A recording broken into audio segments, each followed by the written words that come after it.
So yun po mga ka-business, isang mapagpalang gabi sa ating lahat mga ka-business naming minamahal. At kumusta po kayo mga ka-business naming minamahal? At medyo antok-antok na rin mga ka-business. At mga ka-business, ayun na yung lakad ni Mingay mga ka-business dun sa City Hall ay matagumpay naman. Mapunta na siya dun sa City Hall para dun sa yun nga yung humingi siya ng financial assistance mga ka-business para dun nga sa aking mga gagawing follow-up check-up mga ka-business.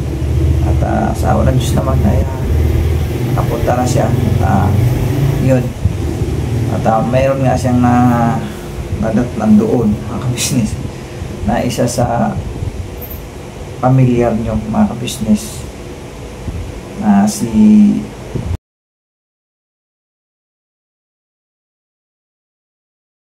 kita niya doon. So ayun, mapanood nyo yan, may video si Mengay dyan mga ka-business. At ayun, ang kasunod nun ay lumakad din kaagad kami sunod na araw mga business papunta naman doon sa DSWD po mga business. At noong aming lakad na yon ay medyo siya nung pag-alis namin okay pa ang panahon, hindi pa naman siya umuulan, pero mga ka-business yung talaga yung mga time na yun din ay andyan na nga yung para bubuhos ang ulan.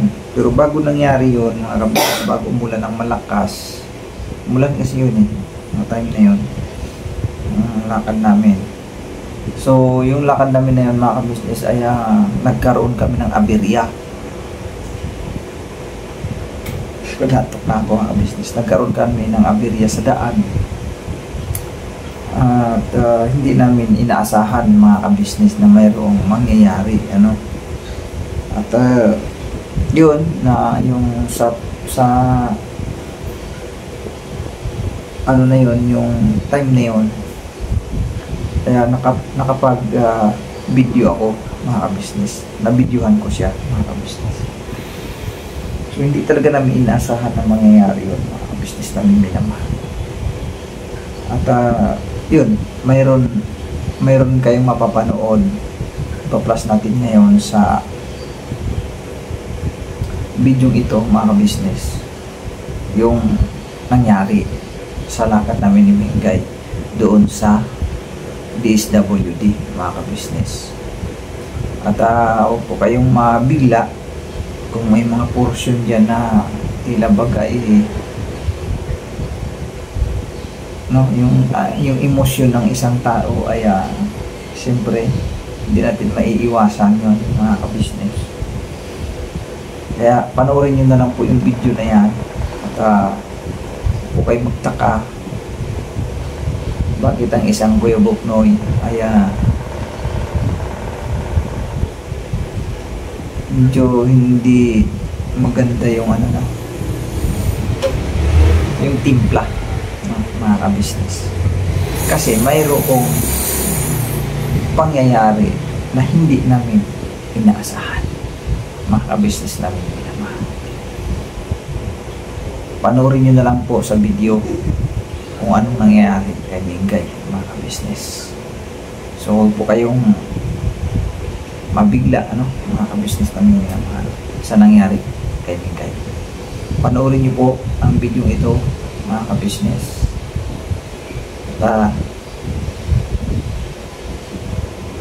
Kayo na po ang bahala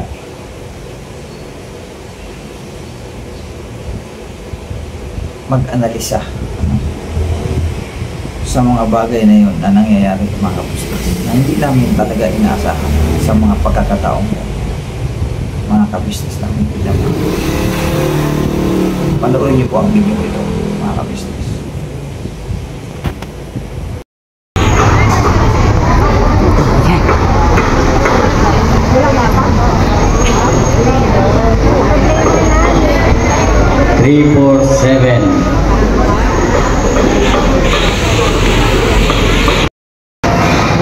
Ano ba mga ka-business? Nandito po tayo sa City Hall. So, sa paglalakboy po namin papuntang City Hall, meron po kami nakitang artista mga ka-business. Hulaan niyo po kung sino. Sikat po ito nung araw, kaya lang naglaylo. Nahiya siya sa publiko dahil ganap na siyang artista.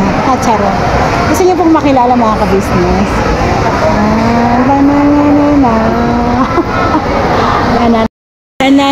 Ayan na po. Continuation kasi po namatay yung camera. Ayan. Parang ayaw sa kanya ng camera ko. Oops! Ayan na po. 63, Si Mama Sang. 65, 66, 67, Siya pa rin po ang Mama Sang ng araw. 69, 70. Kamusta ka naman? Ano to ha? Buti, Oo nga, buti mo nga. Tinan mo. You still fight and fight. the life. Ano, sino gusto mong kamustahin? Mamalimos ka. Namamalimos ka? Oo. Sino gusto mong kamustahin? Hindi ko pumunta kay mga mayayaman dyan. Bakit ka ba nabuhay? Oo, kailangan ko mabuhay. Kala ko kasi nawala ka na, charot. Come here, may Kaya much. tago ako sa saban. Tago ka sa bahay. Kamusta ka naman? Saan ka na ngayon nakatira? Wala pa. Wala ka ng tirahan? Wala. Hindi pa tapos yung kaso. May kaso ka pa ba? Saka siguro, di ba? Hindi naman ako. Panakit kasi. Sige. Batiin mo na sila. Hello. Sa kailan. Sa mga nakakilala sa'yo. Diba? Yung mga mabubuti mong sponsor, charot. Salamat po mag-sponsor ko ha. Magbalik na. Ay! Come here, anak ko. Stand up. Dirty dyan. Basta kamusta mo na sila? Sana kayo. Sana madami niyo ko. Sana kong pera. Ang laki ng bag mo, oh. Wala mo na naman yan, puro reseta. Sana akong pera na mamalit na. 71, 72, 73. Wala ka ng pangkain. Ito, biskwit. Lagi yung tulog ako sa kapitbahay. Gusto mo pagkain? 77, 78, 79. Alam ko na. Hihingihan kita ng tulong sa gobyerno, charot. Para magkabahay ka. Okay, mahal ko. Sige, okay ka lang. Okay lang. Inagaantay ka rin. Oo. Mamaya meron ka ng pera. Libre mo na kami. Ha? Libre mo na kami. Hindi makasagot. Ayaw mo libre. Hindi, yakin yun na yun. Kasama ko, Oops, no, dirty. Do not eat. kapitbahay ko, pinila ko. Tapos na ako. Nakaramdam. Ibig sabihin, hindi yan sa'yo. Pinila ko kapitbahay. Napakabait mo. Dapat pinila mo rin kami. Ganun tayo nakita. Layo ng bahay yun. Nak, dirty your hands. Look at your finger. Oh, come here na. Come here. Wipe dali, wipe. Ang yaman ng mga ano. Snow.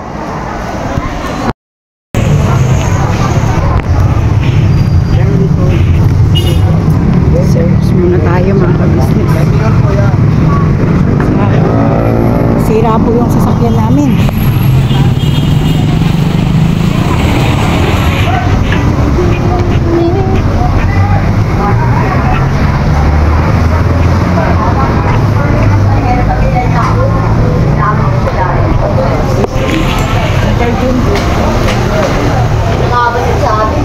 Xerox po.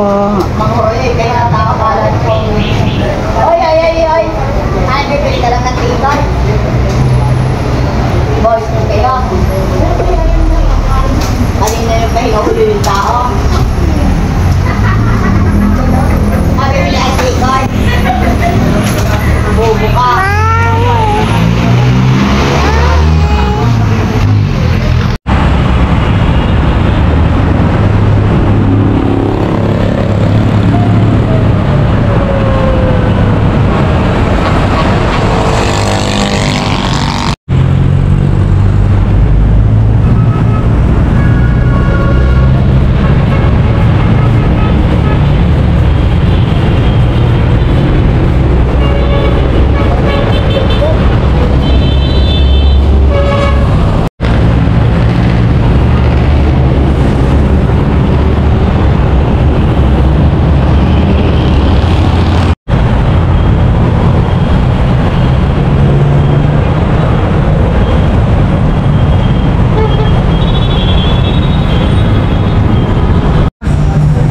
Pambira naman yan, boss. Titingnan mo muna. May bata kasing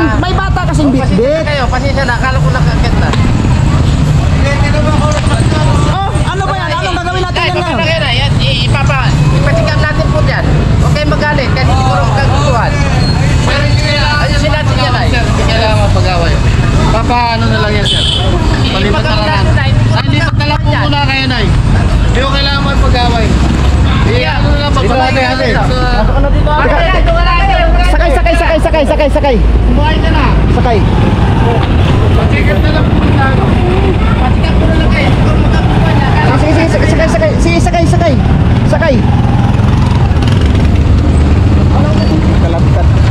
Nakalagkat pala talaga. Tara, pwede. Dito ka na lang. Ito po mga ka-business, nagka-problema kami sa lakad namin, no? Kailan kami malapit-lapit na sana, nagka-problema pa. Hira tayo.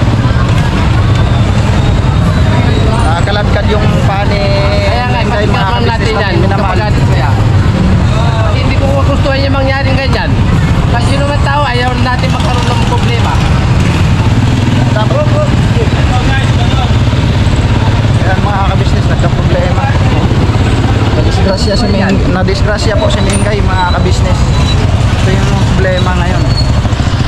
Na malapit na sana kami nakakarating sa pupuntahan namin, nagka-problema pa.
Baba kayo, Nay. Akin na yung bata, ma. Akin na yung bata. Akin na yung bata. Maglakad ka, i-ano mo yung pa. Kaya po mga ka-business na ito. Problema lang tayo, no? Langan, dali.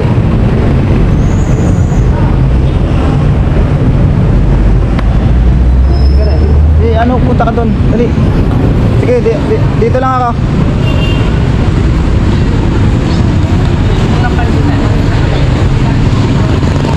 Mga ka-business yung plate number na taka niya.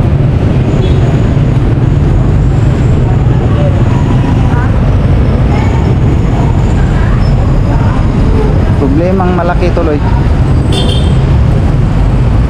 Imbis na malapit-lapit na sana kami sa aming pupuntahan, na-aksidente pa si Mengay. Tanga-tanga kasi itong driver na to eh. Inabante ba naman niya na si Mengay hindi pa nakapasok yung paa dahil siyempre may bata. Kumbaga pinasok pa lang ni Mengay yung isang paa dito. Inabante niya ngayon, di nakalagad yung paa ni Mengay.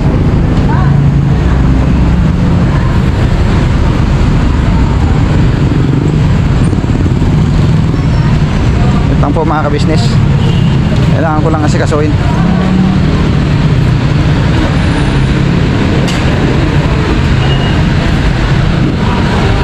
Pahiga ko na naman si Tinay dito.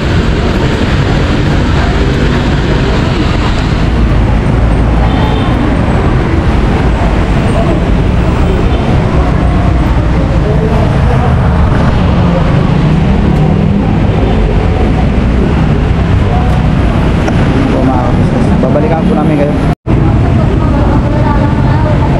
Dito kami napadpad sa kapatong hospital na to. Hindi ko alam. Na-aksidente yung paa ni Mengay mga ka-business. Imbis na mapabilis yung lakad namin, saan napatagal tuloy kasi talagang nakalagkad kasi ang paa ni Mengay. Nahirapan si Mengay maglakad dahil dun sa bicycle driver, nagmamadali kasi. Sa sobrang kamamadali niya, hindi niya na napansin na yung isang paa ni Mengay na hindi pa naipasok. Ngayon nakalagkad. Buti na lang kamo, hindi pumasok doon sa doon sa gulong, doon sa pinag-ilalim. Kasi kung nagulungan yun, bali talaga yung paa ni Mengay. nagkataon. Buti na lang na ano lang, kumbaga na ano pa ba, na pero natamaan talaga, natamaan ng gulong talaga kasi nakikita ko dito sa mismo yung pinaka dito natin na business dito may bakat ng gulong eh. Kasi nung nakita ko pagbaba ko sa press gate, wala na yung gulong eh. Siguro maaaring inano niya na, inatras niya na. Ibigan pa naman na namin dahil siyempre puno. Pambihira talaga oh. Tayo, pudo ang pag-iingat pero yung mga minsan yung mga driver na ano, paalala sa mga nagmamaniho, driver, no? Tricycle mo yan o anong sasakyan, medyo mag ano naman kayo. Lalo pa sa mga namamasada, concern naman kayo sa mga pasahero, huwag yung basta na lang kayo bira ng bira o wala sa hulog. Sobrang pagmamadali niya, siguro maaari gusto niyang takbo agad para makabalik agad. Yung pasahero, di niya tinitingnan kung ano na, kung nakasakay na ba ng maayos yung business. Kung tabayanan niya lang po natin kasi andun yung driver ang pinasikaso kasi di ako pwede makapasok dahil may bata.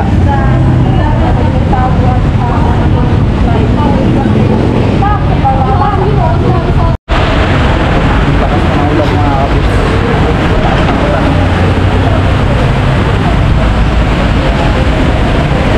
Rodriguez. Nagtatrap, hindi kami nakakaalis. Rodriguez. Patuloy. So yun naman nandun na sa loob, nasikaso na. Hintay na lang yung tawag pagkatapos ay hindi na rin kami agad. Siguro mabigyan lang ng ano yung resita, gamot. At buti na lang at hindi naman masyadong na ano, puruhan mga ka-business. So hintayin na lang natin yung mamaya yung tawag.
oras na